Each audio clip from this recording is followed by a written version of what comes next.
Good afternoon, my name is Franco Felix, and this is a how-to tutorial on how to set up your extended desktop display for your MacBook Air. What that actually is the ability to distribute your work from your MacBook Air to two different displays.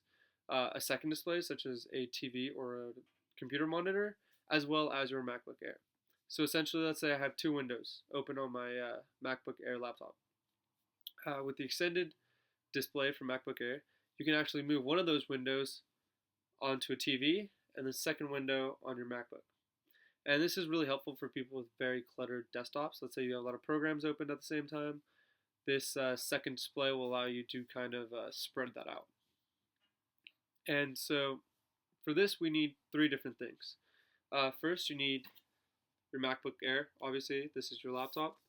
So you won't be able to use a MacBook Pro for this tutorial, as the MacBook Pro has different inputs than the MacBook Air, as well as most likely different software programs.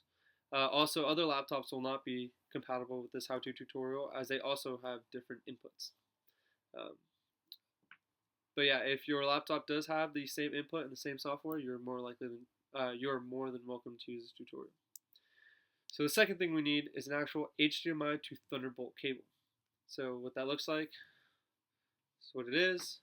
You have your HDMI output right here, and this goes to your second display, which is a TV in today's case. And then you have your Thunderbolt end, or your Thunderbolt output, and this is what will connect to the MacBook Air.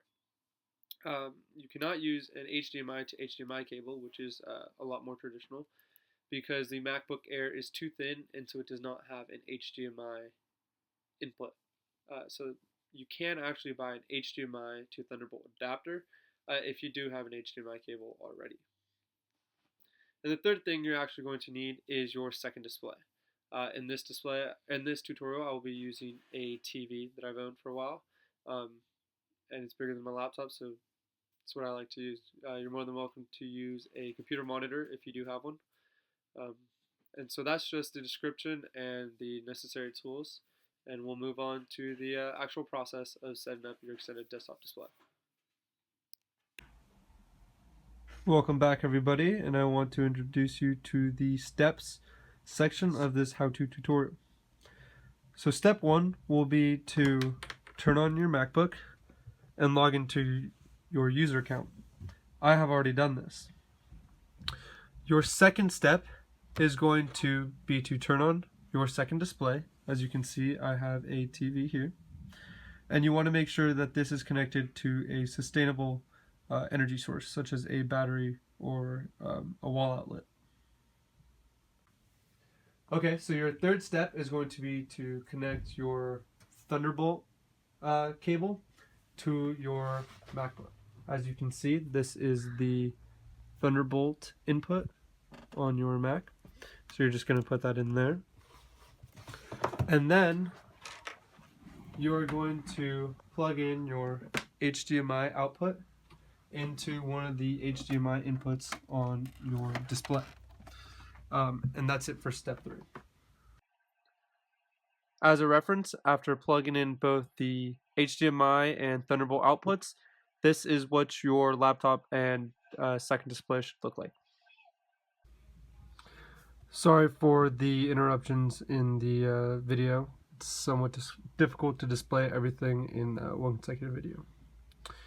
Anyways, so step 4 is to find your Apple menu, which is located at the top left of the screen, and you're going to click on it and then find System Preferences. You're going to double click that. Now, this brings you to step 5. When the pop-up appears, you want to find Displays right here, and you want to click that. That brings us to step 6.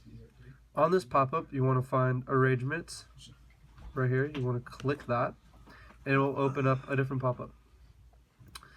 Now, that takes us to step 7, sorry.